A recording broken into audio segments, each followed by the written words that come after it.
So, and each and every one of us has got a diabetic gene. Okay, whether you become a diabetic or not is up to you. Any individual is like a gun and the gene is like a bullet. If the diabetes has got to come out, you need a trigger. The trigger of the gun holds the key. If you are able to pull the trigger, become a diabetic. If you are able to hold on, you can. There is another thing known as epigenetics, something about the genes. Okay, the whole family are diabetic, grandfather diabetic, grandmother diabetic, father, mother diabetic. The son can choose to be a diabetic or not a diabetic. You can change your genes. Contrarily, there is no family history of diabetes at all, still you can choose to become a diabetic. That is epigenetics. The most sinister thing that is happening now is that the drugs can change our genes. The drugs that have been prescribed for lifestyle diseases can change our genes, for the worse. All lifestyle within quotes diseases are an intelligent expression, physiological expression of the body which cannot be treated by a chemical, that is drug. Because our body is self-regulating and self-healing. Our body is intelligent, we are stupid. Okay. So, by and large, that is what I am talking is type 2 diabetes, not type 1. Type 1, there is no insulin. Okay, you have to give insulin, otherwise they will die.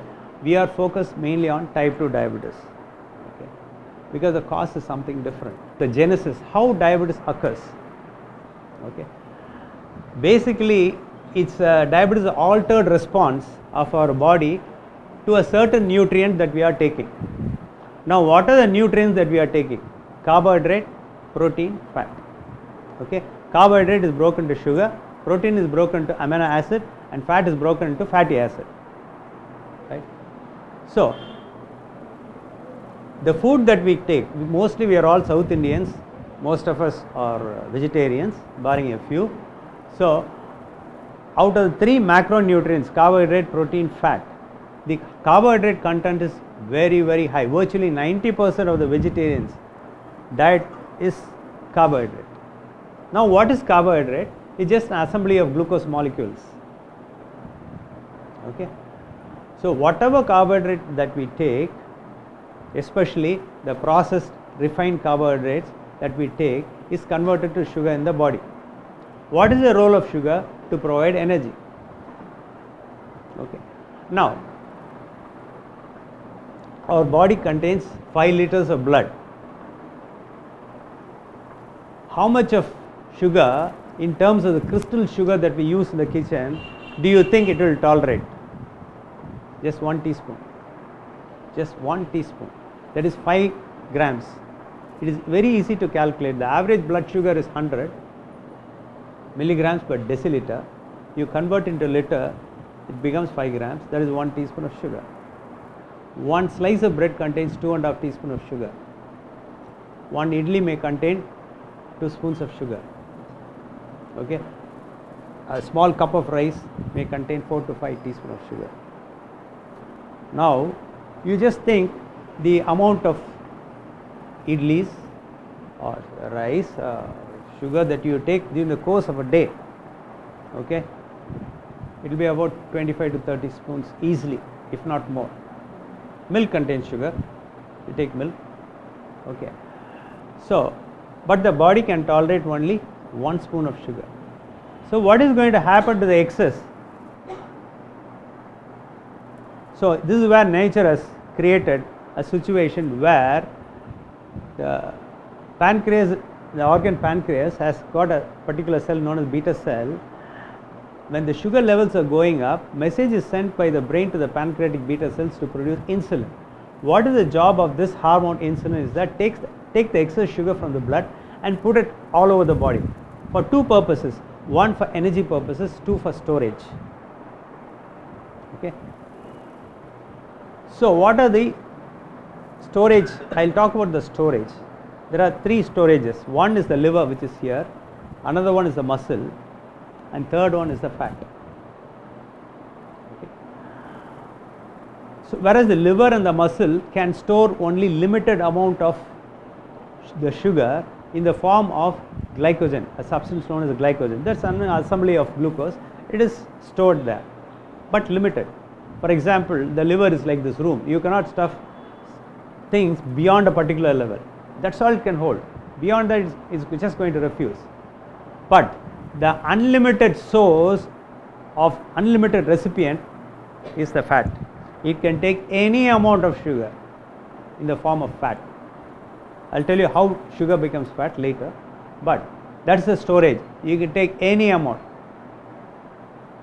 So imagine you take only carbohydrate. Imagine a vegetarian, what protein is he going to have and what fat is he going to have? Nothing. Before that, let me tell you, when you take carbohydrate, there is a high insulin response because it's only sugar. Okay, the insulin has got desperately take the excess sugar and shove it all over the place. When you take protein, there is a moderate insulin response because much of the protein is not going to be converted into sugar. When you take fat, there is virtually no response, insulin response.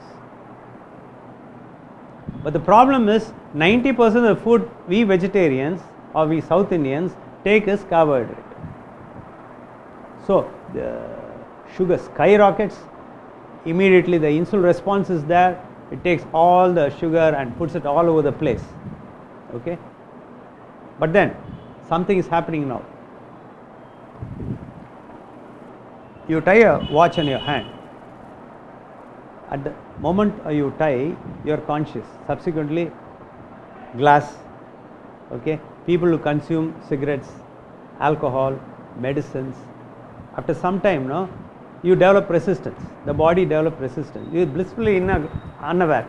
The fan, you take the fan, you take the traffic. Initially, you are able to hear. Subsequently, you don't. If I speak for a long time, you will stop hearing me.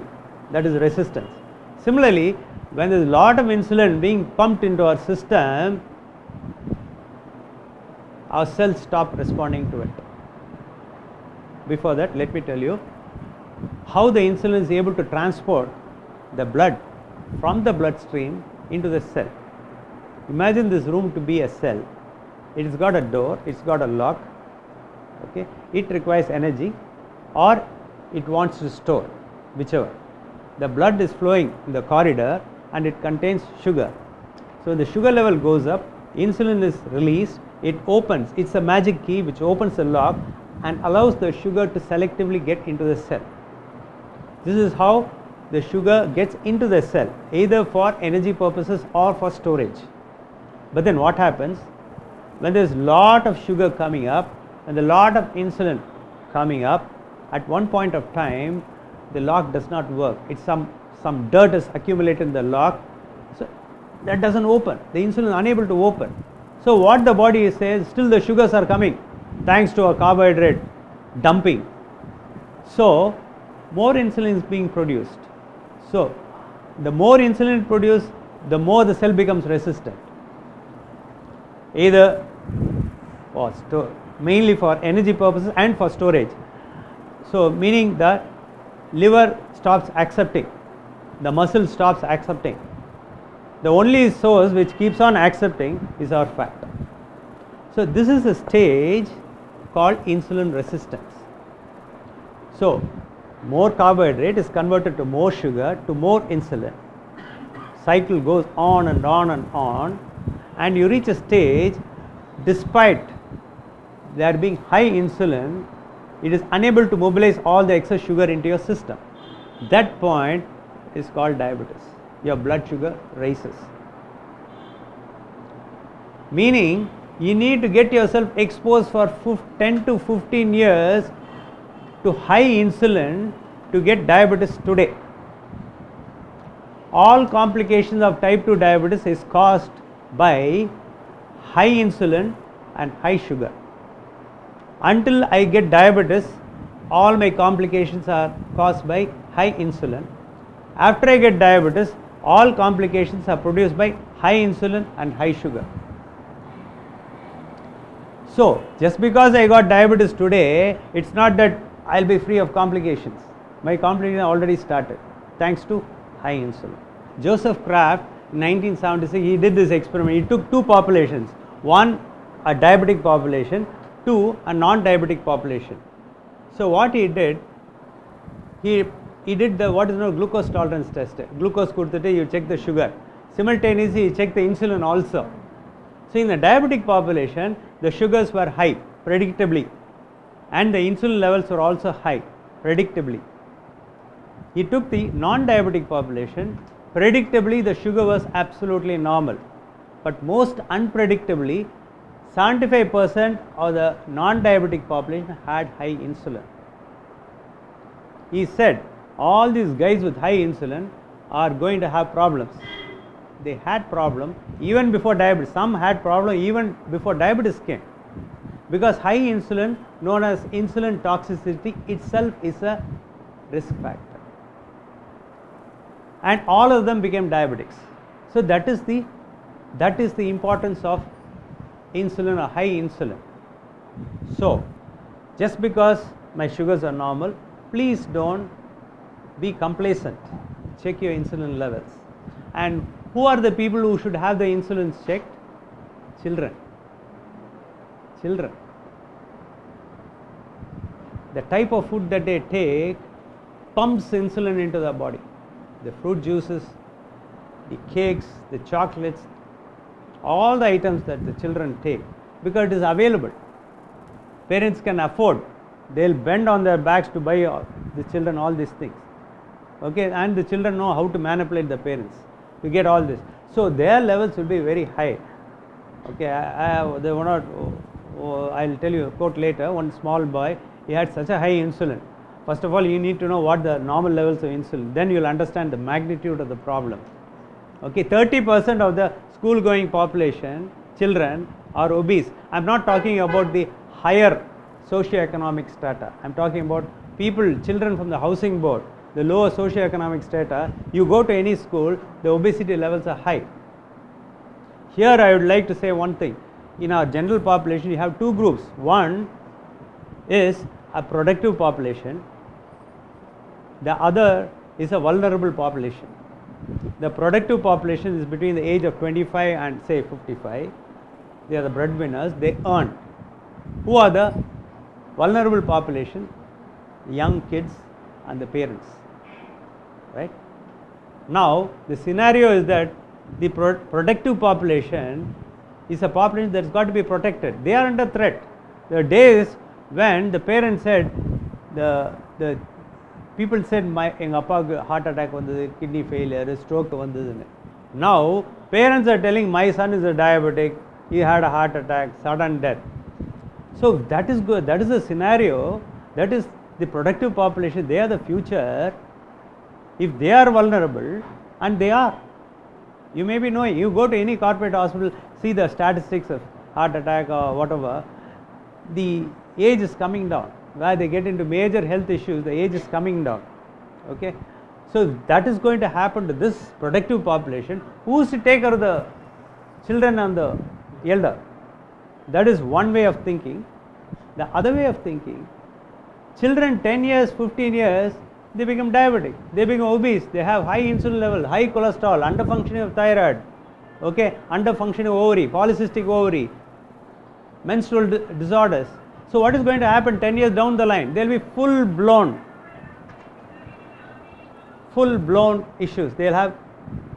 So our population is going to be decimated unless we take corrective action, and certainly prescribing medicine is not the option, right? So this is the general background that you need to have. Coming back to diabetes, so this is how diabetes occurs. Okay, now I said diabetes and obesity. As this vicious circle of high carbohydrate, high sugar, high insulin is happening, there is another vicious circle that is happening. Normally when we take food, okay, the food, it goes for energy purposes and storage house. Some goes into the fat also. Fat is not an innocent thing. It is a dynamic, it produces a lot of chemicals, lot of hormones, lot of enzymes. Okay, one important hormone that produces is known as leptin. Normally, leptin is a hormone which goes to our brain and tells stop eating. Okay, once the message gets to the brain, we stop eating. That is what happens normally. When you have normal, within quotes, amount of fat, normal insulin, normal leptin, message goes, stop eating. Now imagine you take lot of carbohydrate, convert a lot of sugar, high insulin, high fat deposition. The first vicious circle triggers what is known as insulin resistance. Now what happens consequent to the high fat deposition? There is high leptin production. When there is more and more leptin production, what happens?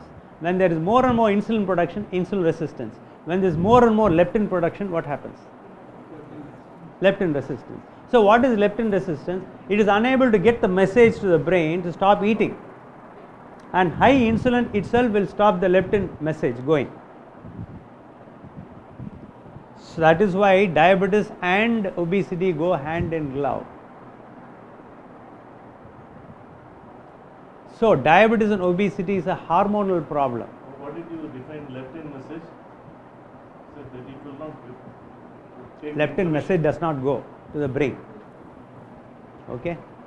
So I'll throw a question now. A person is obese or overweight because he or she eats more and exercises less. Is this statement right or wrong? People here know the answer, but just tell me. A person is obese, result is due to eating more and exercising less. Cause, effect. Is it right or wrong? Now you tell me. Anybody? For information, you said that the leptin message. Right or wrong? I will say. How many people say it's right? Okay. How many people say otherwise? I'm not accepting. Okay. Eating more of what? Eating more anything. So the cause effect, the general perception is that you become obese because you eat more and exercise less, right? That's not right. As I told you, because a person is obese, he or she is eating more and exercising less because they are leptin and insulin resistant. The cause effect has to be changed. In other words, being obese is not a behavioral problem. It is a hormonal problem. It's a biochemical problem. You should not find fault with the individual. You have to be empathetic because he is beyond himself because of the biochemical injury that he has sustained. Okay. So this is what happens to all. That's why you see people with diabetes or obese people, they keep on eating. The reason is very, very simple. Whatever you eat, the insulin takes it and puts it into your fat. So you are always energy deficient, constantly energy deficient.